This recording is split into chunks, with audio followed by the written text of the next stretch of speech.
Magandang araw po sa inyong lahat mga ka-review at welcome back dito po sa ating munting channel Pinas News Review, kung saan re-reviewin po natin ang mga mahalagang balita dito sa Pilipinas. Mga simpleng komento sa mga issue dito sa Pinas, yan mga ka-review natin, no?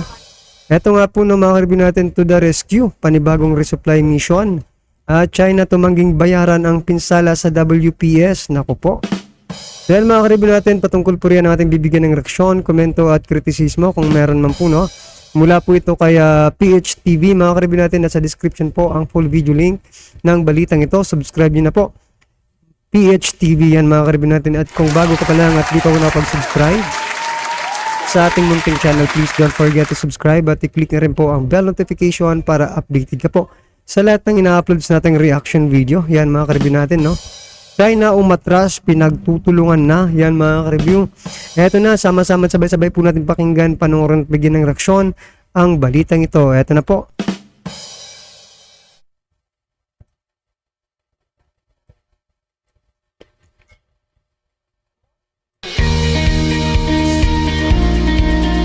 PHTV.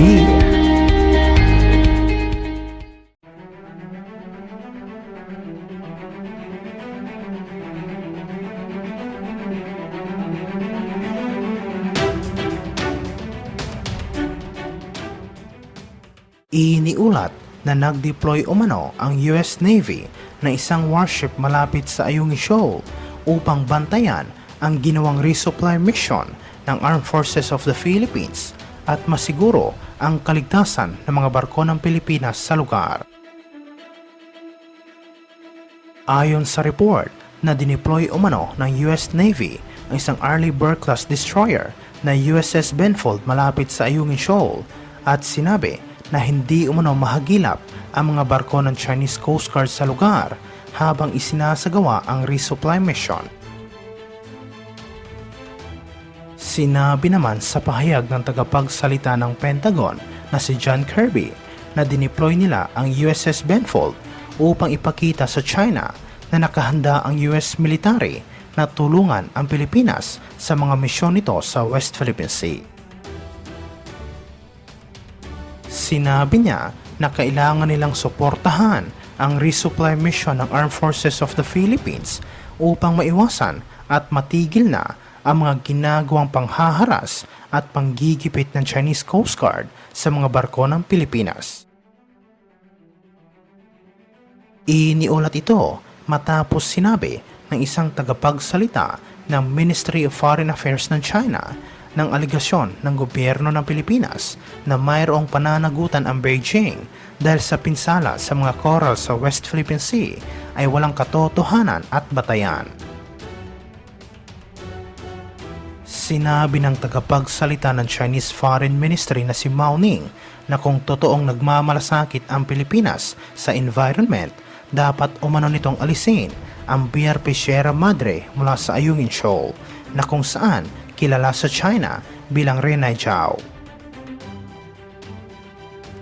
Nang tanungin si Mao tungkol sa plano ng Pilipinas na magsampa ng reklamo laban sa China dahil sa mga nasirang corals, sinabi niya na mga akusasyon ng Philippine government ay walang factual basis at dapat naman itigil ng bansa ang paglikha ng isang political drama. Idinagdag niya na kung tunay na nagmamalasakit ang gobyerno ng Pilipinas sa ecological environment sa South China Sea, dapat itong hilahin ang grounded na Navy ship sa Renai Jiao sa lalong madaling panahon. Sinabi ni Mao na dapat ihinto ng gobyerno ng Pilipinas ang pag-discharge ng BRP Sierra Madre ng maruming tubig sa karagatan at huwag hayaan ang kinakalawang na warship na magdala ng permanenteng pinsala sa lugar. Sinabi naman ng Department of Foreign Affairs na hinihintay nito ang assessment ng mga kinauukulang ahensya tungkol sa environmental damage sa Rosal Reef. Binanggit din ito ang Article 192 ng United Nations Convention on the Law of the Sea na nag-uubliga sa mga bansa na protektahan at pangalagaan ang marine environment. Samantala sa ibang aspeto naman, iniulat So yan mga karibyo natin, dahil nga po dito sa pagtulong ng Amerika dito po sa ating bansa mga karibyo natin, sa Pilipinas, dito sa Sigalot po sa West Philippine Sea, may mga kurkuro pong lumalabas mga karibyo natin mula po sa ating mga karibyo, mga netizen, no? Sinasabi po nilang baka ginagamit lang tayo. Yan, walang baka na kasi sinabi naman nila yon. Sinasabi nilang ginagamit lang tayo ng Amerika mga karibyo natin na para kalabanin itong China mga karibyo. Yan po yung sinasabi nila. Kaya mag-ingat daw si President Bongbong Marcos Jr. mga karibyo natin dito sa Amerika, no? Kasi sinasabi nila na ginagamit nga raw, no? Ginagamit nga ng Amerika ang Pilipinas para labanan ang China mga karibyo natin.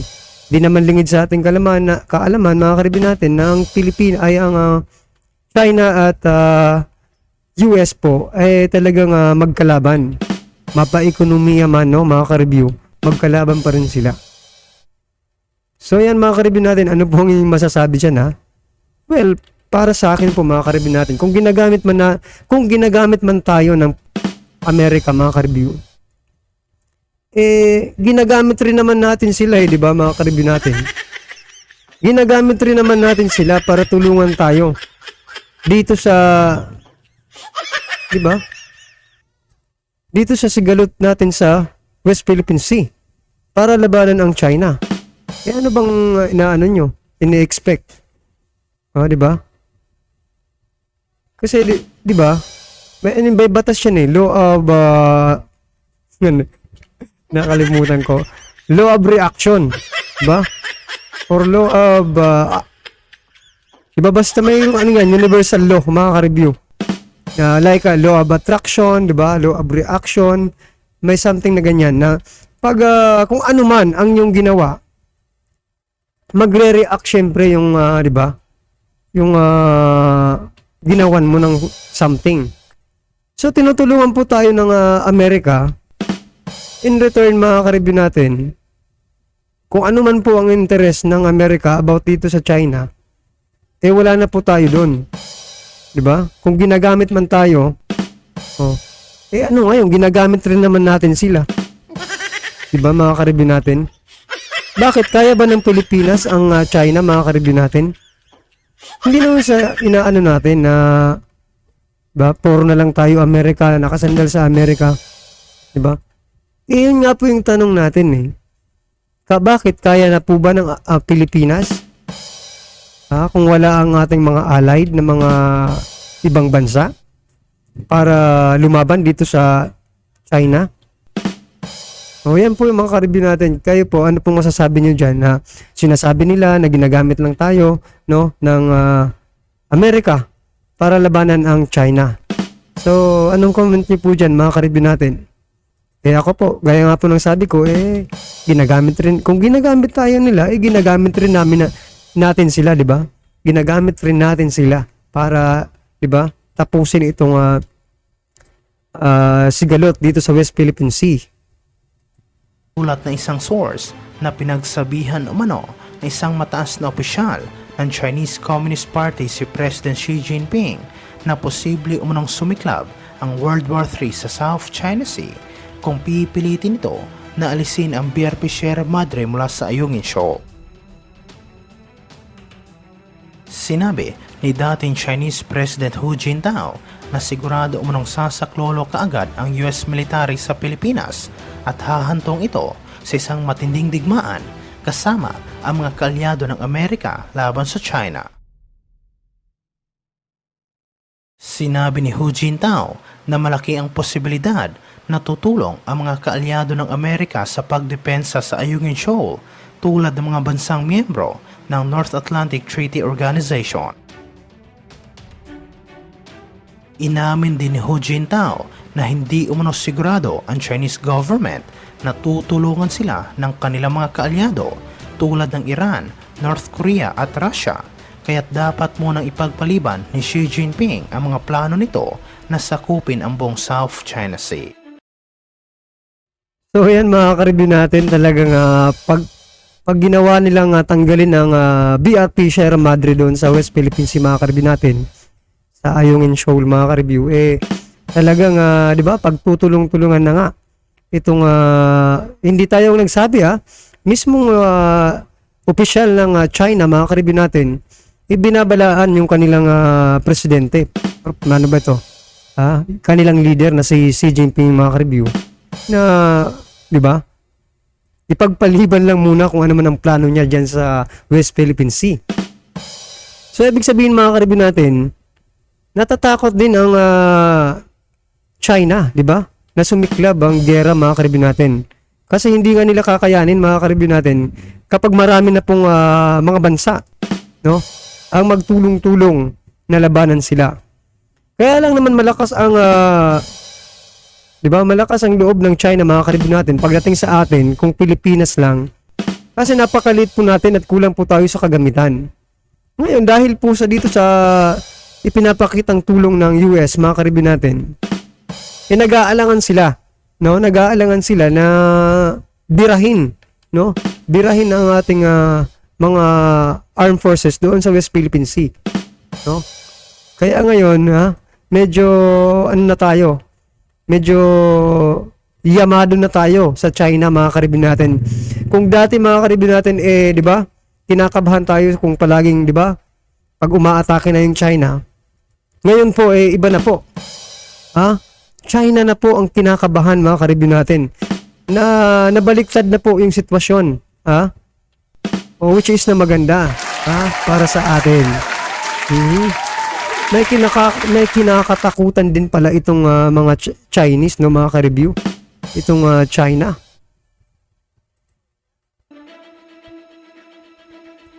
Iniulat ito matapos magsagawa ng maneuver exercise ang dalawang modernong warship ng Philippine Navy malapit sa Ayungin Shoal, at sinabi ng mga eksperto na malinaw umano na isa itong pagtatangka na itaboy ang dose-dose ng mga Chinese vessel na iligal na nanghihimasok sa Ayungin.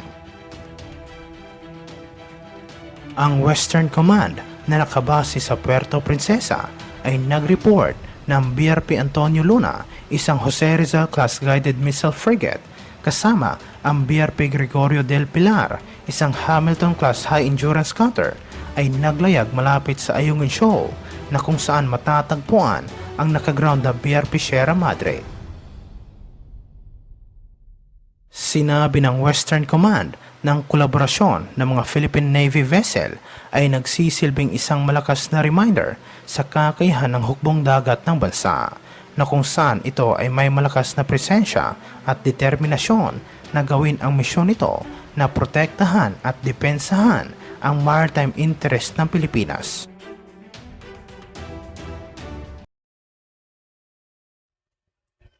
So yan, mga ka-review natin, ano po ang inyong reaksyon dito sa, di ba, pag pinagtutulungan na, ano, itong China. Pag tinanggal daw ng China, mga ka-review natin, ang BRP Sierra Madre, talagang pagtutulungan sila ng buong mundo. Yan po ang sabi ng isang opisyal ng China. Binalaan niya ang kaniyang presidente at sinabihang ito ay start, no? Ito yung magiging simula. Yan. Magiging simula ng World War III kapag tinanggal niya ang BRP Sierra Madre dyan po sa West Philippine Sea. Ano po ang inyong reaction dyan, mga ka-review natin, dito po sa sinasabi nilang yun nga, ginagamit tayo ng China, no? At dito sa pag-atras ng China, umaatras na nga, no?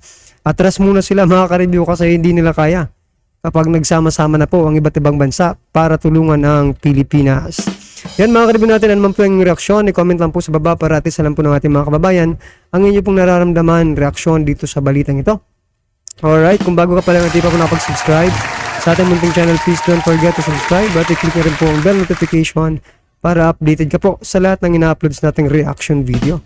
Yan, mga ka-review natin, huwag din pong kalimutang mag-subscribe kay PHTV. Yan, nasa description po ang full video link ng balitang ito. Subscribe niyo na po PHTV. Maraming salamat po.